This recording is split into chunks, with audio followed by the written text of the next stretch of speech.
We work across the world and we work across many industries in the for-profit and nonprofit world. So the person we're looking for is not so much someone who works in a specific business or specific industry, but much more the person who's looking to make a difference through their work.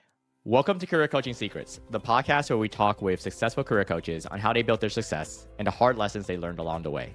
My name is Davis Nguyen, and I'm the founder of Purple Circle, where we help career coaches scale their business to $100,000 years, $100,000 months, and even $100,000 weeks. Before Purple Circle, I've grown several 7- and 8-figure career coaching businesses myself, and have been a consultant at 2 career coaching businesses that are doing over $100 million each. Whether you're an established coach or building your practice for the first time, you'll discover the secrets to elevating your coaching business. Hey everyone, welcome to another episode of Career Coaching Secrets Podcast. I'm your host, rking, and today's guest is rking, co-founder and CEO of Ardent Mentoring, where he helps leaders and organizations grow through intentional mentorship and development. In addition to leading Ardent, Ryan serves as Director of Philanthropy and Edification at Edify, an organization committed to expanding Christ-centered education around the world. His career journey has spanned educational development with Nexus Systems and pastoral leadership at Inland Hills Community Church, grounding his work in both strategy and service. And it's a pleasure for me to have him on the podcast today. Welcome to the show, Ryan. Thank you so much, rking. It's a pleasure to be here. I'm really excited about our conversation. I'm excited too. Yeah. So let's get it from the beginning of your story. So when it comes to coaching is where we focus mostly on, but we can talk about all that is covered within Ardent Mentoring. First of all, what inspired you to become a coach and then start Ardent Mentoring? Yeah, number one, I wanted to make a difference in the world. Ardent's key heartbeat is seeing lives transformed through the work of entrepreneurs around the world. And as I've traveled the world, I've noticed the same grit and genius lie in every person, no matter where you're from. But there's a difference in access to resources. And those access of resources highly affect people's lives. And so I wanted to see transformation in lives, transformation in communities, jobs created, people rescued from human trafficking, relief work, development work, and communal transformation. And so my heartbeat lies in seeing that transformation. And so we launched Ardent, and I've dedicated my life to giving of myself and giving of my time, treasure, and talent into others, especially entrepreneurs, so that they can grow their businesses, multiply their impact, and really see a difference in their lives and the lives of those they serve. And all of that comes from the fact that I would not be where I'm at without the mentors who have been in my life. I can literally track back to college. My success as president of my fraternity, not just within the fraternity, but within winning most improved organization out of 260 plus organizations on campus, to my success in the business world, to my success as a pastor, and now my success in the nonprofit world as well. Each step along the way, I could tell you the name of who my mentor was and the number of things they taught me along the way. And so there's a giving back to here. I've been inspired by those that have poured in me to pour into others.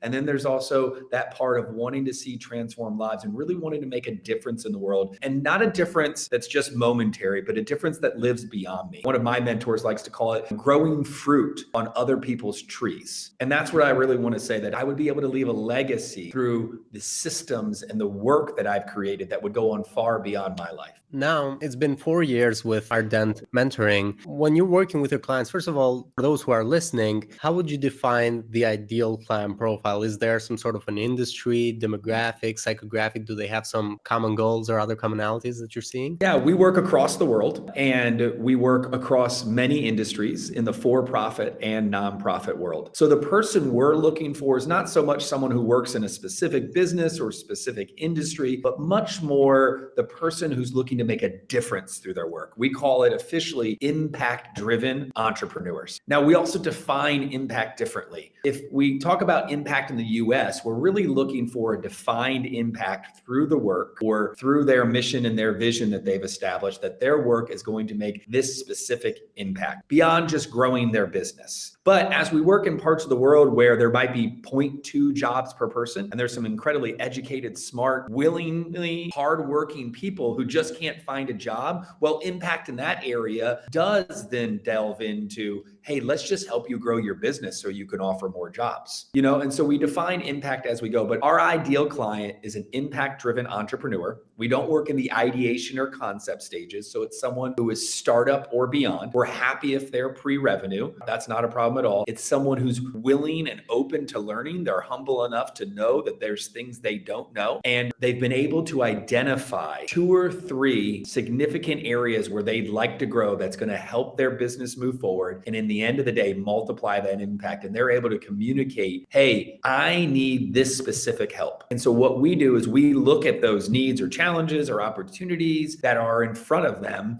We align that with the industry that they're within and the context they're serving within, and we find them a subject matter specific executive mentor who really has the knowledge base, the experience, the expertise, and the skill set to speak directly in to the work that they're doing. When working with Ardent Mentoring, are there different programs that people can take? Are there certain program lengths? Is it one-to-one coaching? Is there group coaching as well? How would you describe the engagement they have with you? Yeah, Regin, that's a great question. Our USPs, unique selling points. Our USPs is that we're one-on-one, we're affordable. And here's the answer to your question. We're focused on the specifics of every single entrepreneur we work with. So we have some phenomenal partners, but we launched Ardent to fill a little gap in our ecosystem where there are incredible incubators, accelerators, entrepreneurial education organizations, investment organizations, impact investment organizations. There's all these incredible organizations supporting entrepreneurs in our ecosystem. We didn't see was that organization that said, hey, what are you specifically going through, Regin? What are your needs that might differ from the needs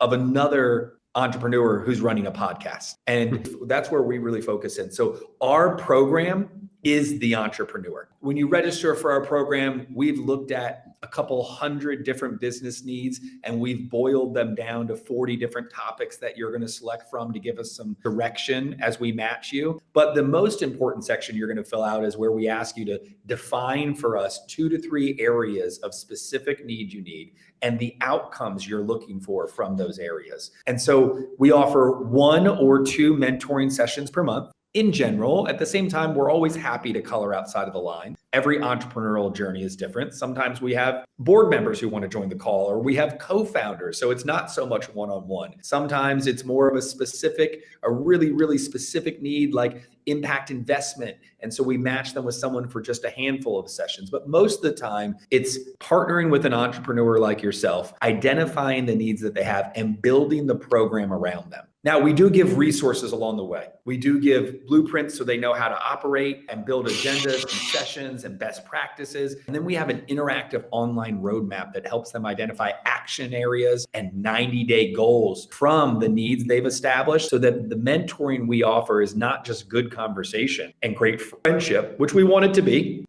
but we want it to be so much more than that. We want it to see practical outcomes and accomplish goals that move the business forward. Interesting. And how long would you say it takes for most entrepreneurs to see meaningful change in terms of like expectations? Because oftentimes meaningful change does take time. It depends on how specific with your needs are. If you're highly specific and someone yesterday asked for, could you find me a mentor around fiscal sponsorship? This is something within the nonprofit world where an organization fiscally sponsors and collects donations for a smaller organization as they're building. And so this is going to be a very specific need. They asked for 3 sessions. So I think they're going to see significant change in their learning and knowledge base around fiscal sponsorship in 3 sessions. But the average mentee, I would say 6 to 12 months. That when you bring your needs, you're going to begin to see some significant difference right around that 5 to 6 month period where you begin to really dive in and put into practice what you've been learning. And then over that next 6 to 12 months period, as you begin to implement what you've learned into your business, you're really going to be able to see this change on the ground where you're working. And so you look at the first 6 months, you could really break it down. The first 3 months establishing the foundation. The second 3 months is really building your knowledge base around what you need to learn. And then you're going to go implement it. And that's why I would say in that 6 to 12 month period, as you begin to implement it, you're going to see that on the ground change. Thank you. Thank you so much for explaining that, Ryan. And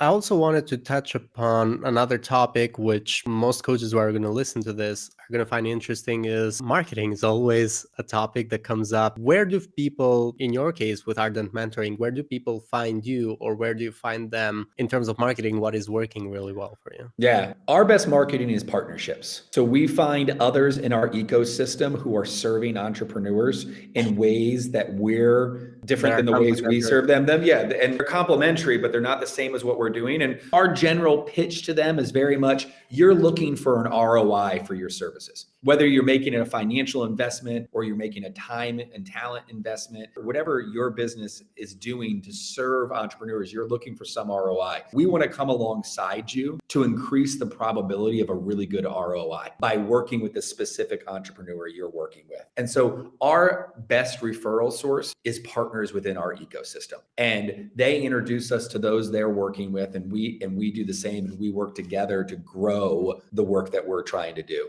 Second to partnerships, I would say, is being part of events that are out there. You know, when our ecosystem gathers, we need to be part of it so that people can hear about the work that we're doing. Then you get into personal referrals, of course. Our current mentors and our current mentees bringing people to the table for us. And last but not least is going to be your SEO, LinkedIn type of marketing, where people are finding us through our website, you know, when they're searching mentoring, or they're finding us through something we're posting on LinkedIn. We see a decent amount. Probably our best piece of marketing in that is when we do a webinar with someone who's, you know, very well accomplished. Our mentor base is full of Fortune 500 CEOs and people who have launched nonprofits that are now in the hundreds of millions and 50 of millions, that just have done wildly successful in their work, but they have a heart to help others do the same and to see continued transformation in our world. And so when we launch a webinar with them, we get a lot of traction from that webinar. Thank you, Ryan. And you bring a good point that having these partnerships could be key for most coaches, even if they're not in the same space that you are at. What I've seen is that between coaches, there's a lot of collaboration as opposed to competition, which would happen with most other industries. But I do like the fact that we are most likely to collaborate with other coaches. Oftentimes it also happens that there's a client is not a good fit for maybe Ardent,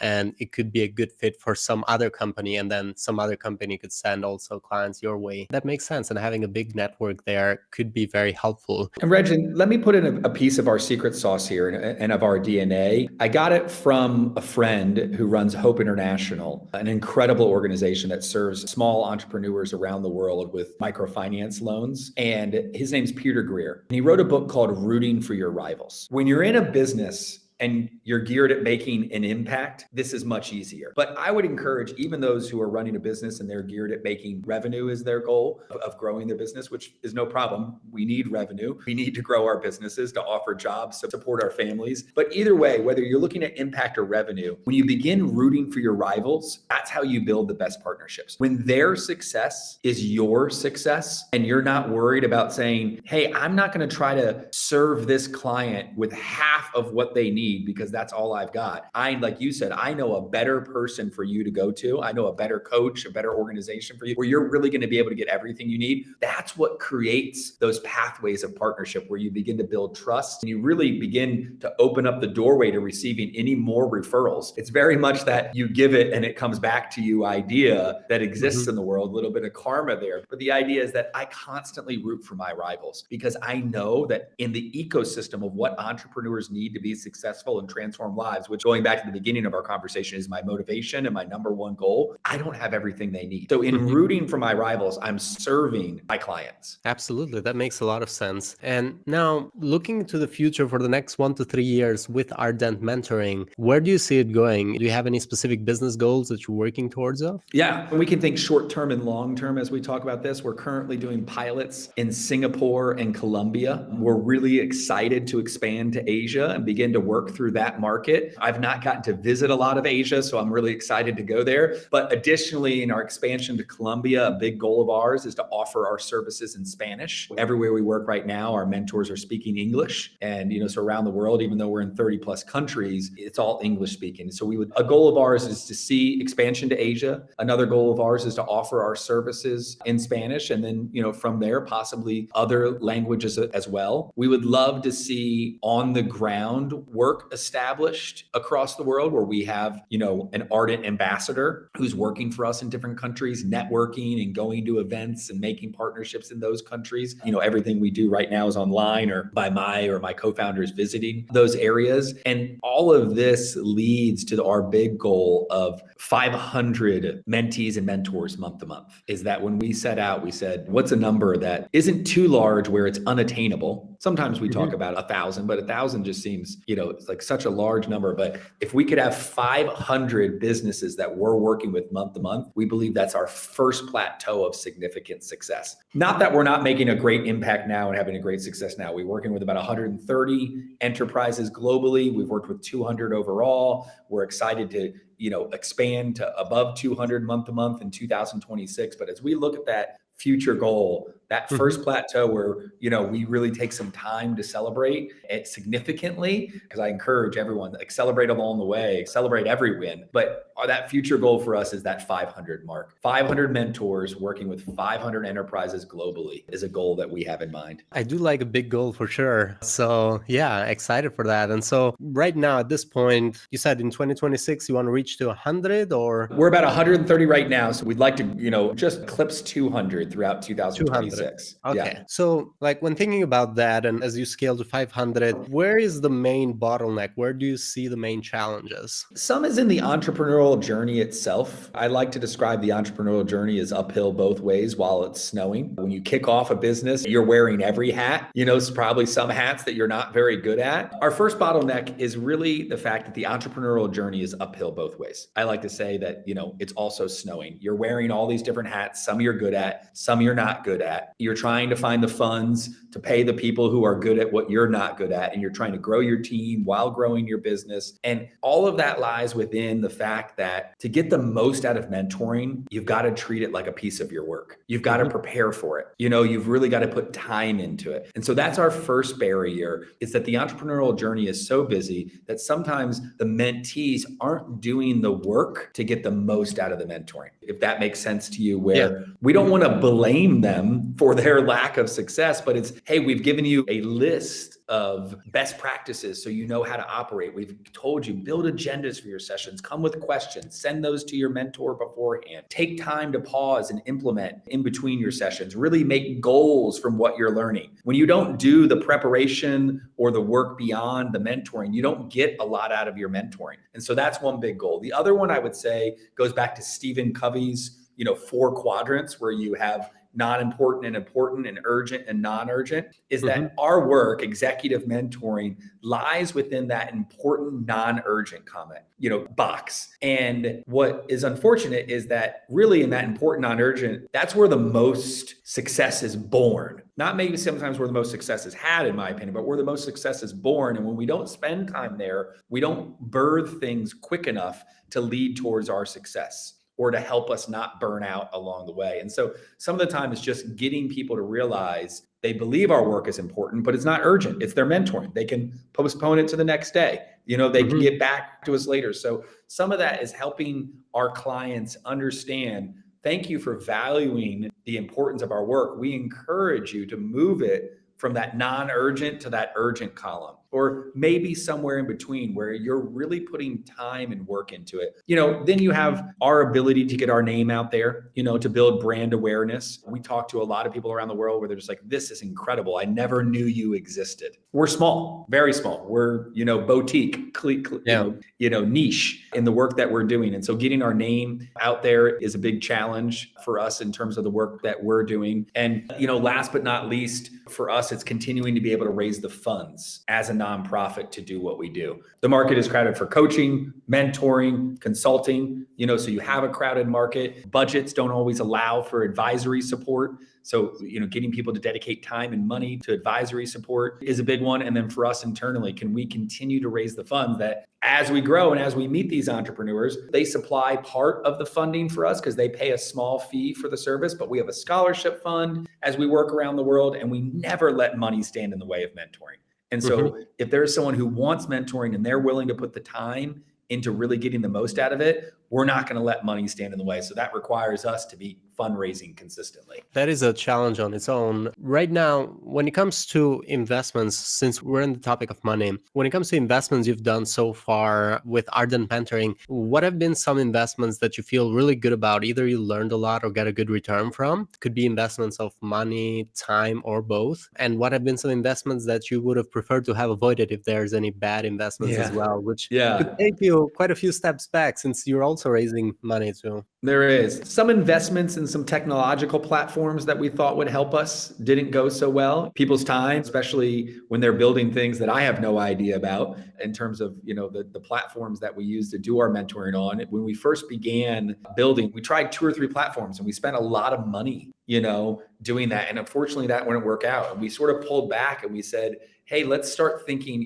it's called KISS. My last mentor gave it to me. Keep it simple, stupid. And I said, hey, what do we really need to do here? We need to get online the mentor. So we started using Google Meet rooms and that was fine. It's highly supported by a reputable company. It's, free of charge because we, for a small fee when you purchase the business workspace from Google. And so and that solved a lot rather than them having to log into this platform that we're paying for that has all this stuff. And then through our website for a lot less cost, we were able to build out the pieces of the platform we wanted to give them access to when they logged in. Well, now we have our resources on our page. We have a mentee log in on our page. We sort of piecemealed it, which saved us a lot of money, but we wasted a lot of time and money in the beginning thinking we needed like a dedicated white labeled platform.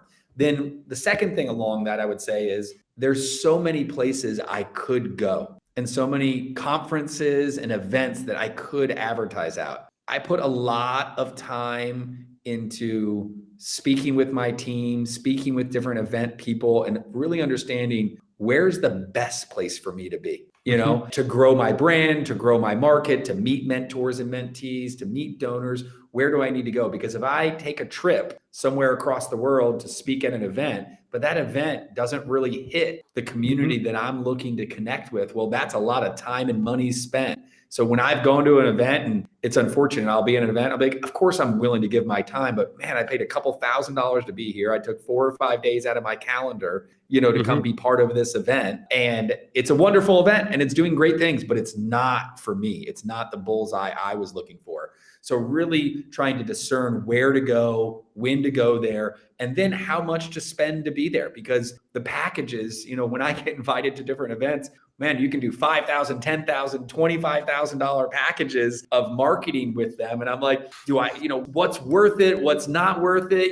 I don't want to go there and then be like, oh, I should have done that marketing to get in front of everyone because it's really hard to, network at this event, and so sometimes you got to do that preliminary work and just attend and see and count that as, sort of exploratory work. But those are the two I would say is we've wasted a lot of time and money on the technology and we're getting much better at that. And we've wasted some time and money on traveling to different events that weren't bullseyes for us. That has come up so much in this podcast, like going to the events that are not actually going to move the needle for you is just like, it's not a bad event either, but it's not worth the time or money. And it's like more of like a nice to have than a must have event. So yeah. And if we must say this might be good for a lot of your people. I don't know how many coaches are building practices where they're hiring, but my current mentor gave me the 3 C's to hiring: chemistry, competency, and character. They say, we've made some bad hires. And so that costs you money, right? It costs you a lot of time. And, then it doubles in the fact that you have to replace them because they are doing work. And now I got to go find another person to do the work that they're doing because they're not doing the work properly. We're not seeing success from their work, but I'm paying them to do it. So I'm losing time and money while I'm spending more time and money trying to replace them. So it's sort of a double whammy. But as we've built back and we've really said, if there's a check in our gut, we're not moving forward. But what we're going to do is step back and we're going to say, is this person at least an 8 or a 9 out of 10 on character, chemistry with our current team,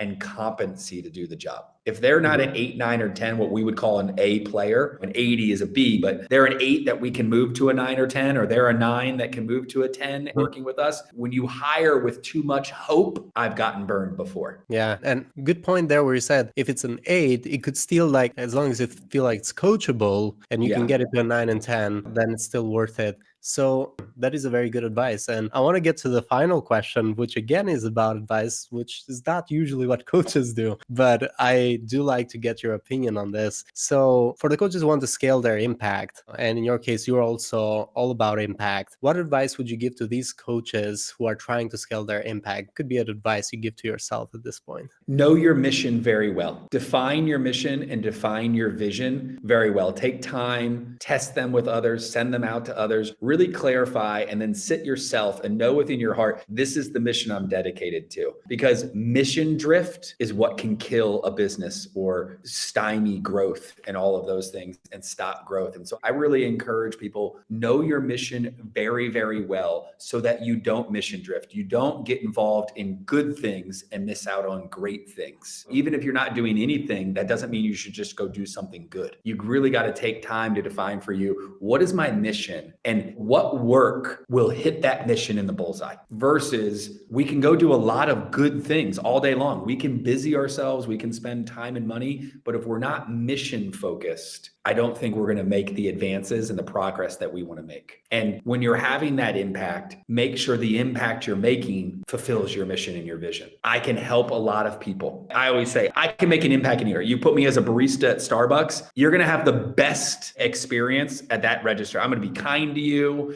I'm going to service your drink, all of that stuff. It's going to be a really good, like, wow, that was a great barista. So I can go do a lot of good things, but I really say, hey, my mission is I want to be involved in seeing lives transformed. What are my skill sets to accomplish this mission? I bring those in. So I bring my heart, I bring my skill sets, I build my mission from that, and then I make sure I don't mission drift. We get a lot of requests to work with mentees that are students, that are in the ideation, or they're in the concept stages. We made a decision early on that that's not the arenas we work in. And while I love those arenas and I want to see organizations pop up that work with students to help them discover what they're going to do, and organizations that help people think through their ideas to put it onto paper and to build the concept so that they can launch the business, that's not where we work. And so we get requested a lot to go do those things. And that can really hurt our growth and hurt the fulfillment of our mission when we're working outside of the lane that we should be in. Stay in your lane, know your mission, make sure you aren't drifting, and that the impact you're hoping to make is actually accomplished by the work that you're doing and can be measured back to the mission that you have. Thank you so much, Ryan. Thank you so much for that amazing advice. I really appreciate the fact that staying within your lane, keeping a laser focus within the mission and not drifting, that is so important and oftentimes overlooked as a topic. So